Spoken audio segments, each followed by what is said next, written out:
More information you've provided us with is this exclusive videotape. Tell me about that. The videotape was made because I had a conversation and I wanted a record, a definite, confirmed record of what was going on with this investigation. And I got the confirmation on the things that we suspected from the beginning. In other words, of the sexual assault case. And that they were dedicating themselves to the possible murder case, instead of dedicating themselves to this. And then Gerald Dompig, who is a good officer, a very well-trained man, confirms that they have, on the basis of the admissions of the three suspects, sufficient proof to charge them with sexual assault and go for an 8-year period of imprisonment. All right. Well, Jossy, I'm going to ask you to stand by because we're going to take a look at your meeting with Chief Dompig.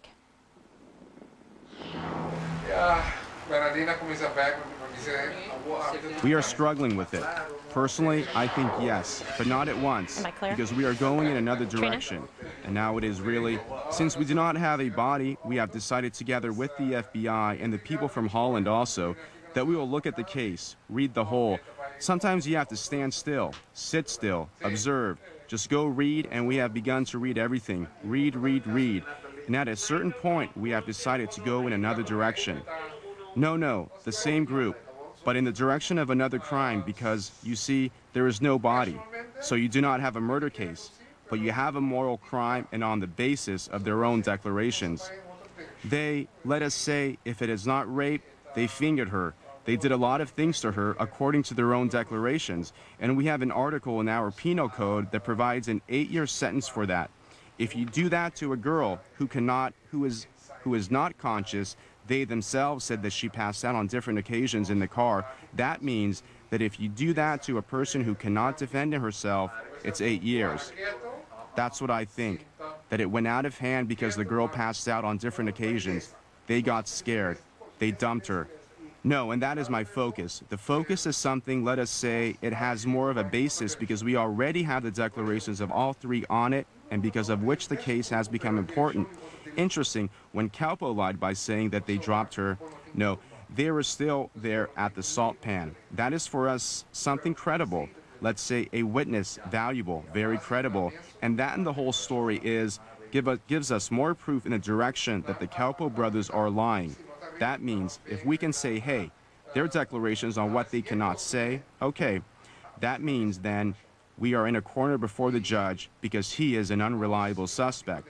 That means that if we can get that, then all three, finished. If you do not do that, then the 3rd of September he will walk.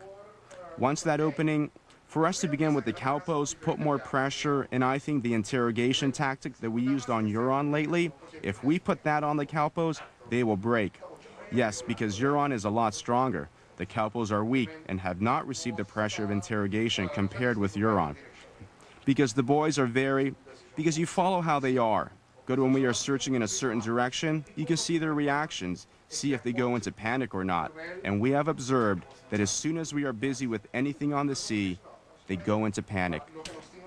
All right, Jossy, this is powerful evidence that we've just shown right now on our show that we obtained from you. Do you plan to give this evidence, this exclusive tape, to the Dutch investigators and to the prosecutors? Well, if they contact me and they want a copy of it, sure, it's public. But don't you think it's your civic duty to turn it over? This could be helpful in solving this case and in bringing justice for this case? No, because it's just a declaration of the lead investigator to me. I wouldn't think they would consider this as evidence, only as a confirmation of what they have. But nevertheless, that can corroborate some information they have, and it could lead to following some other leads or some other interviews in this case. I think it could be very helpful. But of course, if they want a copy of the tape, it's at their disposal anytime. All right, Jossy, I want to thank you for joining me tonight and for giving us that exclusive videotape. Thanks so much.